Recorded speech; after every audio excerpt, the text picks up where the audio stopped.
Hello everyone, this is Vishwanjali. Welcome to my YouTube channel. Please like, share and subscribe my channel. So previous video में मैंने आपको chapter number 4 की exercise 4.1 का first and second question करवाया था. Second question के हमने first 2 part करे थे और नाउ मैं डिस्कस करूँगी बाकी के पार्ट्स भी. तो पार्ट नंबर 3 है -2x + 3y = 6. अब यहाँ पर भी राइट हैंड साइड में डिजिट है 6, उसको हम लेफ्ट हैंड साइड में लेके जाएंगे, लेकिन साइन चेंज कर लेके जाएंगे. इधर प्लस का 6 है तो उधर जाके क्या हो जाएगा माइनस का 6. अब जैसे कि -2x है, अब -2x में x का कोफिशिएंट क्या है -2, तो दैट मीन्स a की वैल्यू क्या आ जाएगी -2 आ जाएगी. ऐसे ही b की बात करें तो 3y है, y का कोफिशिएंट क्या है 3 है, तो अब b की वैल्यू क्या आ जाएगी 3. इन द सेम वे अगर हम बात करें c की, अब c कौन सा होगा जिसके आगे कोई भी अल्फ़ाबेट नहीं है, तो अब -6 एक यहाँ पे ऐसा डिजिट है जिसके साथ कोई भी अल्फ़ाबेट नहीं है, तो c की जो वैल्यू है वो क्या आ जाएगी -6. So next part number 4, x = 3y. अब राइट हैंड साइड पर 3y है, इसका साइन चेंज करके लेफ्ट हैंड साइड पर लेकर जाएंगे. इधर प्लस का 3y है तो लेफ्ट हैंड साइड पर जाके क्या हो जाएगा माइनस का 3y. दैट मीन्स इक्वेशन बन जाएगी x - 3y. अब हमें फाइंड आउट करना है a. अब गिवन में ओनली x दिया हुआ है, x के साथ कोई डिजिट नहीं है, दैट मीन्स 1 है, तो 1 कोफिशिएंट हुआ इसका, दैट मीन्स a की वैल्यू आ जाएगी 1.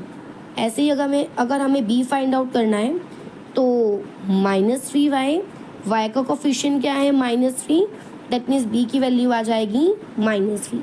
और यहाँ पर c गिवन ही नहीं है, कोई ऐसा डिजिट है ही नहीं जिसके साथ कोई अल्फ़ाबेट हो, दैट मीन्स c जो है वो क्या आ जाएगा 0 आ जाएगा, तो c की वैल्यू 0 है.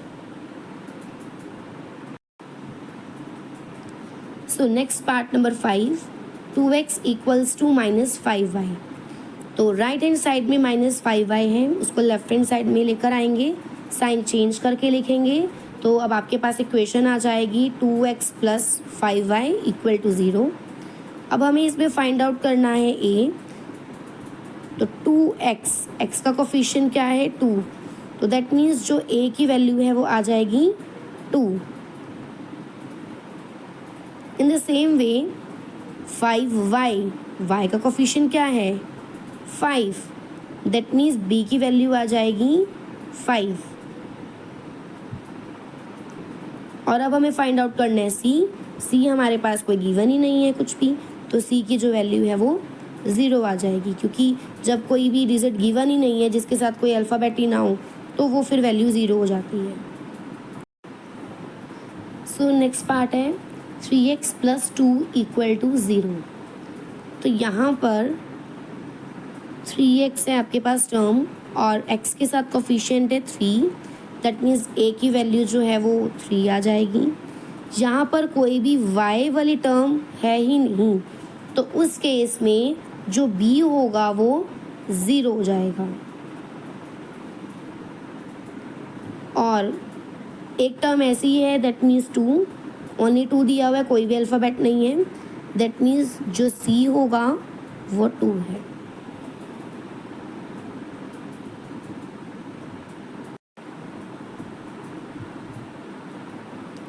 सो नेक्स्ट पार्ट है पार्ट नंबर 7, y - 2 = 0.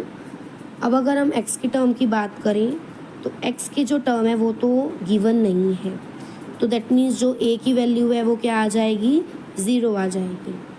ऐसे ही अगर हम y की टर्म की बात करें तो y की टर्म जो है वो गिवन है, उसके साथ कोफिशिएंट 1 है, दैट मीन्स जो b की वैल्यू है वो क्या हो जाएगी 1 हो जाएगी. और c जो है वो गिवन है -2, क्योंकि इसके साथ कुछ भी अल्फ़ाबेट नहीं है, दैट मीन्स जो c है वो आ जाएगा हमारे पास -2. लास्ट पार्ट है पार्ट नंबर 8, 5 = 2x. तो अब इसमें राइट हैंड साइड पर 2x है, उसे लेफ्ट हैंड साइड पर लाएंगे साइन चेंज करके, दैट मीन्स जो इक्वेशन है वो आ जाएगी 5 - 2x = 0. अब इसमें a क्या गिवन है -2x है पूरी एक टर्म और x के साथ का कोफिशिएंट है -2, दैट मीन्स जो a की वैल्यू है वो है -2।